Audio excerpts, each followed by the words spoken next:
Hi, I'm Peter. I'm one of the programmers and the main designer of Solar Baron.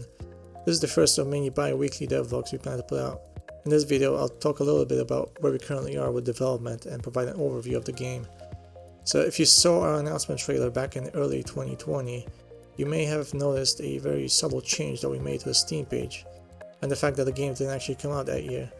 The reason for this is that we were initially planning to release the game in early access, but realized that we underestimated the time it would take to implement even the minimum game features we need to make the game playable, even as an early access game. We decided it's best just to delay and release it later. We're currently aiming for a mid to late 2022 release date. We'll probably have a more precise date once we have an alpha ready. Right now we're just in the process of finalizing the game design and implementing features that we know we want in the game. We're a small team of 2 programmers and no artists, so one major reason we've been quiet for almost a year is because since then we've only created game features that can't really be shown in a screenshot, along with placeholder assets that we don't want to show. But we figured that showing placeholder assets in a video with a commentary shouldn't be so bad, so that's how we'll deliver updates from now on. Once we finalize our list of required models, we'll hire contractors. So with all that out the way, let's talk about the actual game.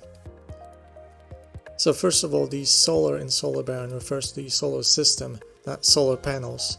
As you can probably tell from our very subtle game art, Baron is meant to evoke the idea of an oil baron, the theme of exploiting resources for profit.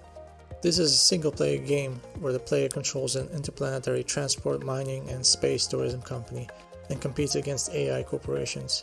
The game combines base building, logistics, and rocket science into a tycoon game. So it's part Transport Tycoon, part Factorio, and part Kerbal Space Program.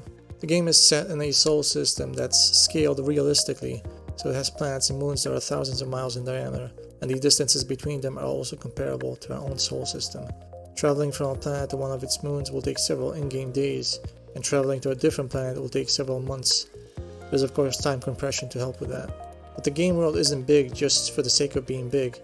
Vast distances have a purpose because the game is based around simulating realistic orbital mechanics.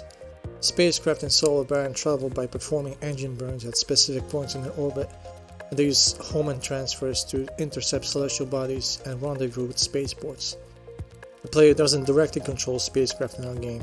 There's a system for creating flight plans, which the computer then executes. I'll talk more about flight plans in future devlogs. The actual gameplay is centered around what we call build zones.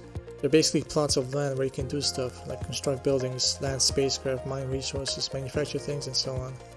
You start out controlling a build zone on the home planet. On that zone you can easily get things by just purchasing them from the nearest city and having them delivered using a transport plane or helicopter. Helicopters are actually used for other things as well, like recovering spent stages. Off-world zones are more complicated though. First, they need to be discovered by surveying planets and moons. Once you discover a zone, you can lease it from the government to gain control of it. The zone leasing cost increases exponentially with the total number of zones you control, which puts a soft limit on how many you can have at any one time.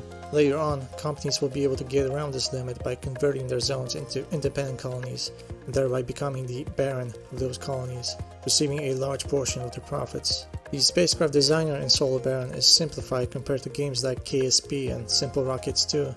The main purpose for the designer in our game is to allow the player to design spacecraft for specific tasks.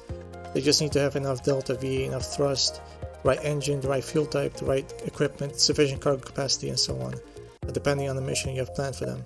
Spaceports are the final logistical piece in Solar Baron. They're a bit like build zones in orbit, but they're not as involved. They can be used as tourist spots and research stations, but their main purpose is just to be a pit stop where a spacecraft can refuel, have maintenance performed on it, and continue on its mission. The analogy can be made with Transport Tycoon, where the spacecraft are the trains, build zones are the cities, and spaceports are like the train depots and railroads. They're basically the infrastructure that connects everything else. Spaceports are composed of modules, and each module must be manufactured and then delivered into orbit. So they are not trivial to build, but they're necessary. So I hope you enjoyed this overview type devlog. In future videos I'll talk about specific game features in greater detail and continue to provide updates on development, so stay tuned for that.